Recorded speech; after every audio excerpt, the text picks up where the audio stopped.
મૂળ વિષય 2017નો છે. પ્રેસ અહેવાલની નોંધ અમે પણ લીધી છે અને પ્રેસ અહેવાલની નોંધના આધારે ઓલરેડી ઓર્ડર ઇસ્યુ કરી દીધો છે કે અમને તપાસ કરીને જે કંઈ વિગતો છે એ આપે. આપ સૌને એક ફરીથી કહું છું કે પ્રેસના જે કોઈ અહેવાલો આવે છે કે જે સોશિયલ મીડિયામાં ફોટોગ્રાફી પ્રૂફ સાથે આવે છે એની અમે નોંધ લઈ અને બને ત્યાં સુધી અમારા તરફથી પહેલ કરી જ દઈ છીએ. એટલે એવા કોઈ વિષય નથી કે ક્યાંય છૂટી જાય. સમયના અભાવે કે વ્યસ્તતા વધારે હોય અને ધ્યાન બહાર રહી જાય તો આપ સૌને પણ વિનંતી છે કે ચોક્કસથી ધ્યાનમાં મૂકશો. હવે જે વિષય છે એમાં હિંગળાજનગર વાળો જે વિષય છે એમાં અમે ઓલરેડી તપાસનું કહી દીધું છે કે આખો વિષય શું છે.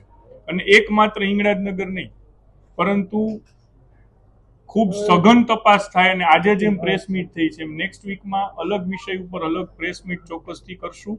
એકવાર અમારી પાસે સંપૂર્ણ માહિતી આવી જાય એટલે જાહેર જનતા માટે એ માહિતી શેર કરશું. અને આપ બહુ સ્પષ્ટ માનીને ચાલજો કે ગુજરાત સરકાર દ્વારા રાજકોટ મ્યુનિસિપલ કોર્પોરેશન દ્વારા એકદમ સાચી નીતિ સાથે અમે કામ કરી રહ્યા છીએ અને જે નીતિ છે એ નીતિ મુજબ જે કંઈ ચાલવાનું હશે અમે એના પથ ઉપર ચાલીશું. 20 દિવસમાં જ પાડવાની ચોમાસાની વાત છે. ચોમાસાના નિયમ અનુસાર ચોમાસામાં ડિમોલેશનની વાત નથી. ટાઉન પ્લાનિંગના નિયમ જ છે. છતાં પણ ચોમાસામાં 20 દિવસ એટલે કે ઓલરેડી ચોમાસું બેસી ગયું છે. 7 દિવસમાં ગુજરાતમાં આવવાની વાત છે. નિયમની મર્યાદા બહાર કશું નહીં કરીએ.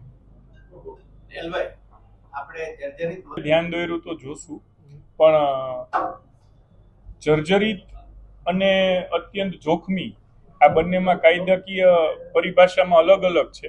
પણ આપે ધ્યાન દોર્યું છે તો ચોક્કસ તપાસ કરાવીશું. મોટી તિરાડો ને બધી જાણવાની